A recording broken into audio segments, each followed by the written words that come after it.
You wake up, reach for your phone, and notice something strange. It was at 40% before bed, and now it's at 12%. Or maybe it's 3 p.m. and your phone is already begging for a charger, even though it used to last all day without a problem. At some point, almost every smartphone owner has this realization. My battery just isn't what it used to be. And the common assumption? The company slowed it down. The software update ruined it. Or maybe you just got unlucky. But the truth is quieter than that. Phone batteries don't suddenly fail. They age. And they do it in a very predictable, very physical way. Today we're decoding why phone batteries degrade over time. And why it's not really a flaw, but a fundamental limitation of chemistry itself. Most modern smartphones use lithium-ion batteries. They replaced older battery technologies because they're lighter, more energy-dense, and more efficient. That's why your phone can be thin, powerful, and still fit in your pocket. Inside that slim battery pack is a surprisingly elegant system. There are two main sides. One side stores lithium atoms, the other side receives them. When you use your phone, lithium ions travel from one side to the other through a liquid-like substance called an electrolyte. When you charge your phone, those lithium ions travel back. It's like a shuttle system.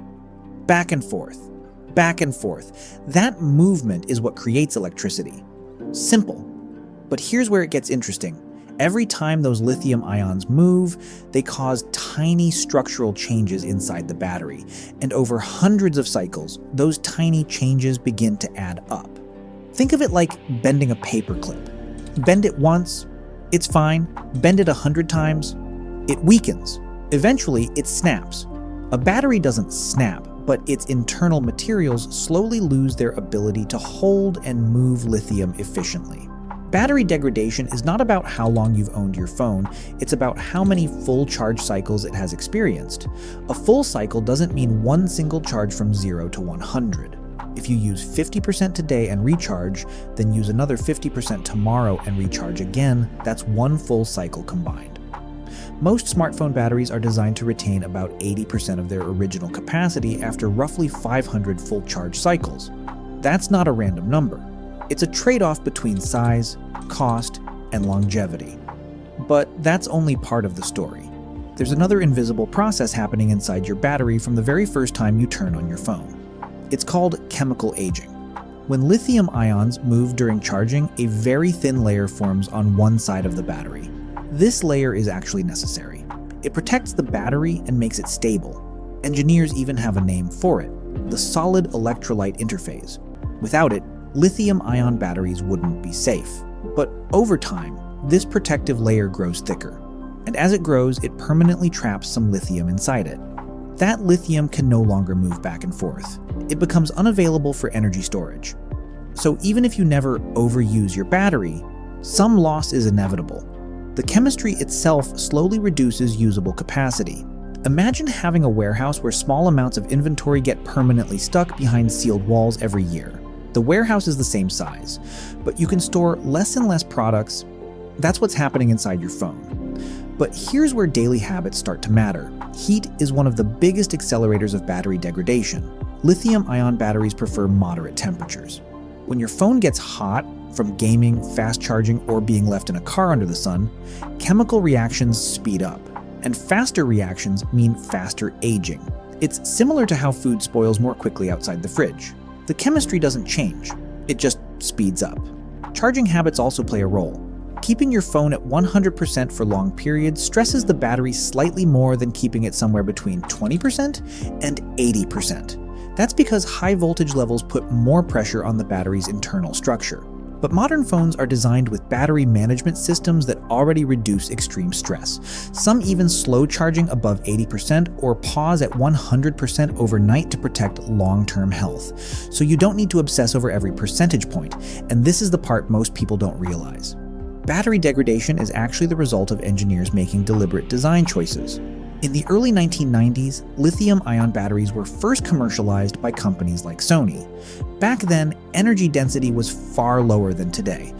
Over the years, manufacturers pushed batteries to store more and more energy in the same physical space. Why? Because consumers demanded thinner phones and longer battery life. To make that happen, engineers increased energy density. but higher energy density often means tighter chemical margins. There's simply more happening inside the same tiny space. So modern batteries last longer per charge, but they also operate closer to their physical limits. It's a balancing act between capacity, safety, charging speed, cost, and lifespan.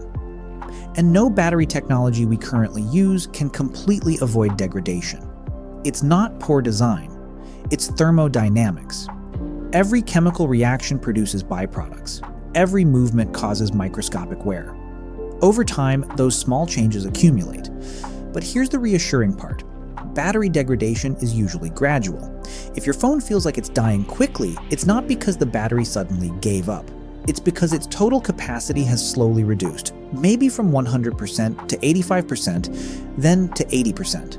You still have the same phone, the same processor, the same screen, just a slightly smaller fuel tank. And when you think of it that way, it becomes less mysterious. Your battery isn't broken, it's aging, exactly the way physics predicts it would. In fact, the real achievement isn't that batteries degrade, it's that something so thin, so light, and so small can power a pocket-sized supercomputer for years before noticeable decline. That's not failure, that's engineering working within the laws of chemistry. So the next time your phone dips to 15% earlier than it used to, you'll know what's happening behind the screen. Tiny lithium ions moving back and forth thousands of times, slowly reshaping the materials that make modern life portable. Not sabotage, not conspiracy, just chemistry. And understanding that makes the everyday device in your pocket feel a little less mysterious. If you enjoy breaking down the hidden science behind ordinary things, this is exactly what we explore here on Decoding Every Day. If this kind of thinking resonates with you, consider subscribing. And if you found this episode useful, a simple like helps more people discover it. I'll see you in the next one.